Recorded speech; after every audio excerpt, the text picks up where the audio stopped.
नमस्कार दोस्तों, target with PS Parihar channel में आपका स्वागत है। आइए शुरू करते हैं और देख लेते हैं कि दैनिक सायंकाल के इस वीडियो में विद्यार्थी जीवन से संबंधित कौन कौन सी सूचनाएं हैं। तो वीडियो को जल्दी से लाइक कर दें, शेयर कर दें। जिन छात्रों ने चैनल को अभी भी सब्सक्राइब न किया हो तो जल्दी से सब्सक्राइब कर लें ताकि आप लोगों को इसी प्रकार की ऑथेंटिक अपडेट से सबसे पहले मिलती रहे। चलिए शुरू करते हैं, बात करते हैं सबसे पहले यूपीपीएससी की। उसके बाद में हम लोग बात करेंगे शिक्षा सेवा चयन आयोग में जो आज ज्ञापन दिया गया है, और लास्ट में हम लोग बात करेंगे एलटी ग्रेड के बारे में जो आज नोटिस जारी हुई है। तो ये देख सकते हैं यहाँ पर, ये उत्तर प्रदेश लोक सेवा आयोग का ये सीन है।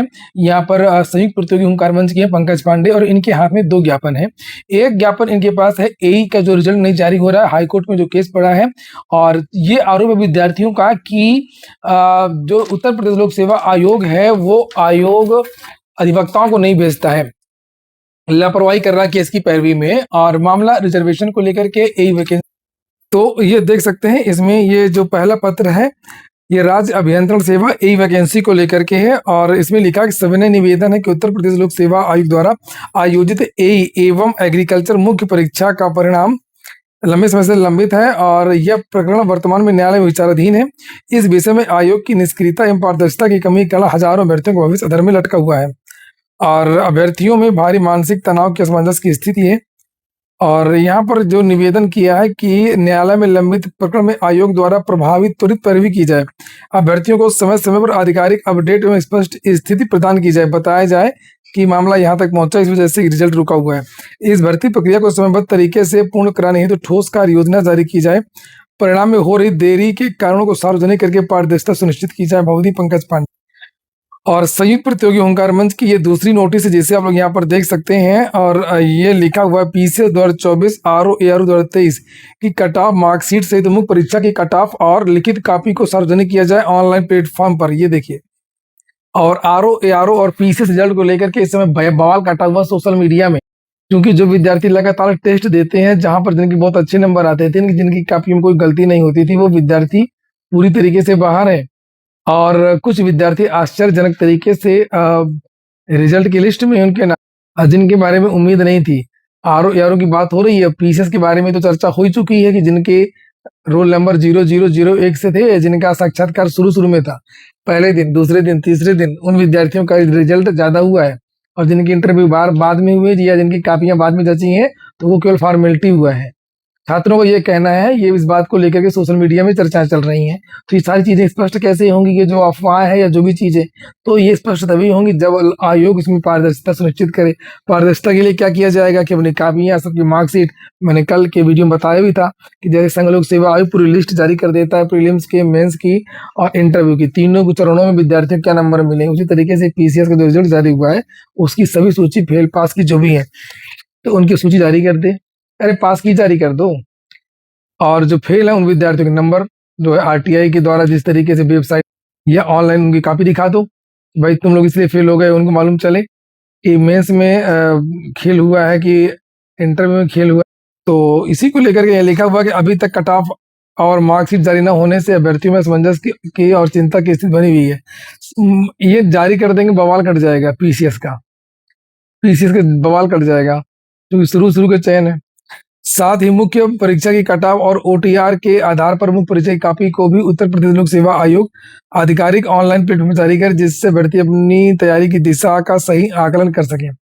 अतः आपसे विनम्र निवेदन है कि पीसीएस 24 और आरओ 23 की प्रारंभिक परीक्षा की कट ऑफ, अभ्यर्थियों की मार्कशीट, मुख्य परीक्षा की कट ऑफ और ये सब यथाशीघ्र जारी करें। ये एलटी ग्रेड को लेकर के आज एक नोटिस जारी हुई है, जिसमें बहुत सारे विद्यार्थियों का अभ्यर्थन निरस्त कर दिया गया है मेंस को लेकर के। मैंने पहले भी चेताया था आप लोगों को, लेकिन आप लोग समझते नहीं हैं।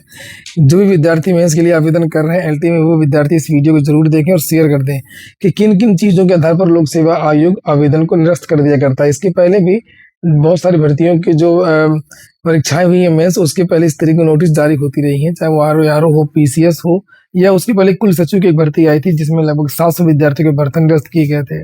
तो यहाँ पर एलटी में एक विषय है वाणिज्य का। अभी तो केवल वाणिज्य के बारे में जानकारी दी गई है, अभी तो ये शुरुआत है। इस तरीके से लंबी आपको देखने को मिलेगी लिस्ट, बहुत सारे विद्यार्थियों ने गलतियां की हैं, फार्म नहीं भर पाए मेंस का, यह समय से नहीं दिया है। या योग्यता नहीं थी उनके पास, ये एक अनुक्रम बताया है। लेकिन ये वाणिज्य में का जो रिजल्ट जारी हुआ, लगभग 70-72 विद्यार्थियों का जो आवेदन है वो निरस्त किया गया है। इसमें एक विद्यार्थी है कोई जिसका रोल नंबर इसने विज्ञापन के में जो अर्हता होनी चाहिए वो उसके पास नहीं है। एक और विद्यार्थी है उसके पास भी योग्यता नहीं है, बिंदु 2 लिखा हुआ है, इसका बिंदु 1 है।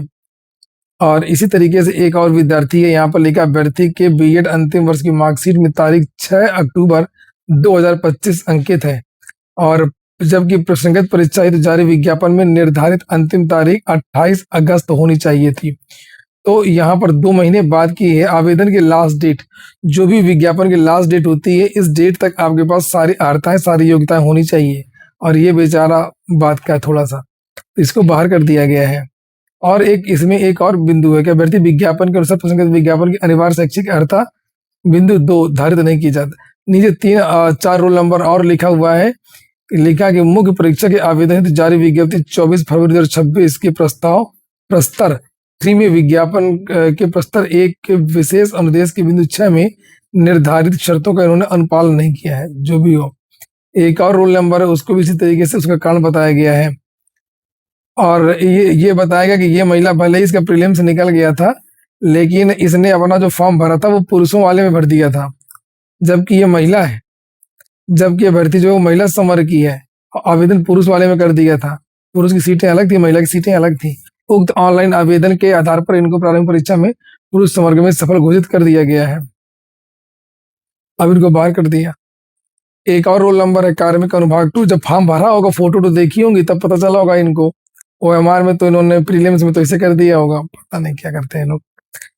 एक और रोल नंबर है। इसी तरीके से बहुत सारे ये इनकी हार्ड कॉपी नहीं पहुंची थी आयोग में। जो डेट थी 18 मार्च 2026 के पहले तक जाना था आयोग में, तो ये नहीं पहुंच पाई। और बहुत सारे रोल नंबर है यहाँ पर, ये देख सकते हैं, लिखा उसके बारे में जानकारी दी गई है। ये ज्यादातर वही विद्यार्थी हैं जिनकी जो फॉर्म है समय से नहीं पहुंचे हैं। ये जितने भी रोल नंबर है यहाँ से ये देख सकते हैं, 1 2 3 4, और ये पूरी नीचे लिस्ट है बहुत सारी।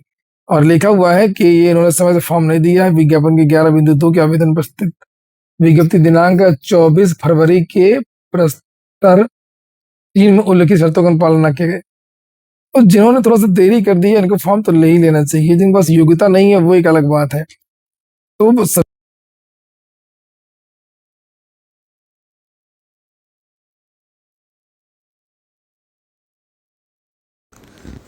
अगली और अंतिम सूचना है शिक्षक सेवा चयन आयोग की। विद्यार्थियों ने आज मांग की है कि 24,000 जो टीजीटी पीजीटी की जो संभावना है उसको लेकर के, और वाकई मामला थोड़ा सा गर्म भी है। कुछ लोग बार बार ये मांग कर रहे हैं कि जो आगामी टीजीटी की वैकेंसी है उसमें भी टेट लागू हो, और इसी का बहुत सारे जो विद्यार्थी हैं, बहुत सारे क्या ज़्यादातर 99% जो विद्यार्थी हैं इसका विरोध कर रहे हैं। चूँकि विद्यार्थी कई साल से इस भर्ती का इंतज़ार कर रहे थे, और उसी क्रम में इन विद्यार्थियों ने आज आयोग में ज्ञापन दिया है, और ये आयोग की मोहर भी लगी हुई है 9 अप्रैल, जिसे आप लोग यहाँ पर देख सकते हैं। और इसमें लिखा है ये कि महोदय, आपको अवगत कराना चाहता हूँ कि कुछ सुझाव भी दिए हैं।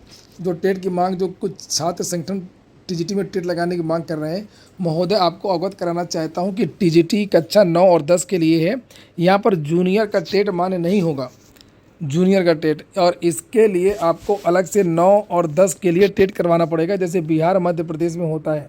श्रीमान जी, इससे पूरी नियमावली में संशोधन करना पड़ेगा, अलग से टेट करना पड़ेगा, जिससे पूरी प्रक्रिया बाधित हो जाएगी और काफ़ी लंबा समय लगेगा।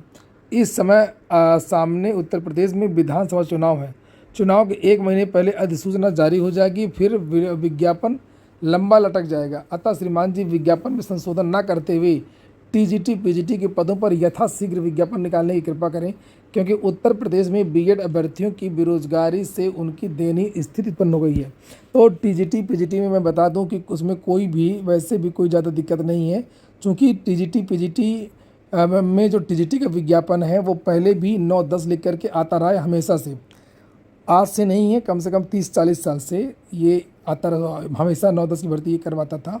बीच में जब एक कैडर समाप्त हो गया 91 में, तब भले ही उसको ये कहा जाने लगा कि ये इसी में जुड़ गया है, लेकिन टीजीटी ने जो माध्यमिक शिक्षा सेवा चयन बोर्ड था पहले, तो इसने कोई गलती नहीं की है। लोक सेवा आयोग के विज्ञापन में थोड़ा सा गलती थी, विज्ञापन में उल्लेख नहीं किया था 9 और 10 के लिए, इसने उल्लेख कर दिया है। वही विद्यार्थी यहाँ पर ये कह रहे हैं कि जो टीजीटी की वैकेंसी है उसका विज्ञापन निकाला जाए और जो जूनियर कक्षाएं इन्हीं विद्यालयों में, अशासकीय सहायता प्राप्त माध्यमिक विद्यालयों में, वहाँ पर 6 से 8 तक के लिए एक अलग कैडर बना करके सरकार उसमें टेट लागू करे, और यही उन विद्यार्थियों की भी मांग है।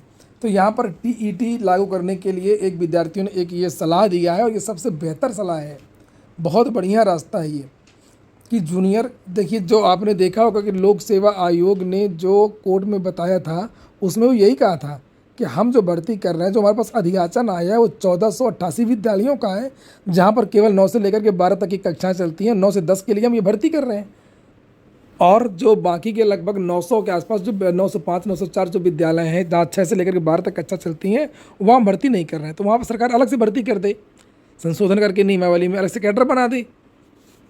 तो यही विद्यार्थी कह रहे हैं कि 6 से 8 के लिए अलग कैडर बना दे, और जहाँ तक मुझे उम्मीद लग भी रही है कि यही होगा। और लिखा है, महोदय आपसे निवेदन है कि भर्ती में देरी मत करिए। बात तो सही है, भर्ती में देरी ना हो, लेकिन क्योंकि कभी कभी बहुत सारी चीज़ें सही भी होती हैं, लेकिन निर्णय हाई कोर्ट के कुछ उल्टा पुल्टा आ जाते हैं। आप खुद सोचिए कि ये कहाँ से न्याय संगत है। सुप्रीम कोर्ट ने भले के दिया कि चलो टेट लागू होना चाहिए, पुराने शिक्षकों में कैसे टेट लागू हो रहा है, किस नियमावली में लिखा हुआ है। जब ये भर्ती हुए थे नोटिफिकेशन में लिखा था क्या कि एक नियमावली आएगी, एनसीटी 2010 में बनाएगी, फिर आपको पास करना पड़ेगा 2026 में। ये जब इनकी नियुक्ति होगी 91 92 में हुई होगी, बताइए, सोचिए ना। इसलिए मैं कह रहा हूँ कि जल्दी से जल्दी ये एग्ज़ाम हो जाना चाहिए। कुछ भी हो जाए, किसी का कुछ भरोसा नहीं है, कब मौसम किस तरीके से बदल जाए, किसी के क्या समझ में आए, कौन क्या मांग रहा है और कोई क्या दे दे। तो ये एक सलाह दिया है, और ये सलाह किसने दिया है? ये दिनेश यादव हैं, जो विद्यार्थियों की मांग अक्सर रखते रहते हैं, और इन्होंने ये लोग से वो शिक्षा सेवा चयन आयोग में उन्होंने ये ज्ञापन दिया है।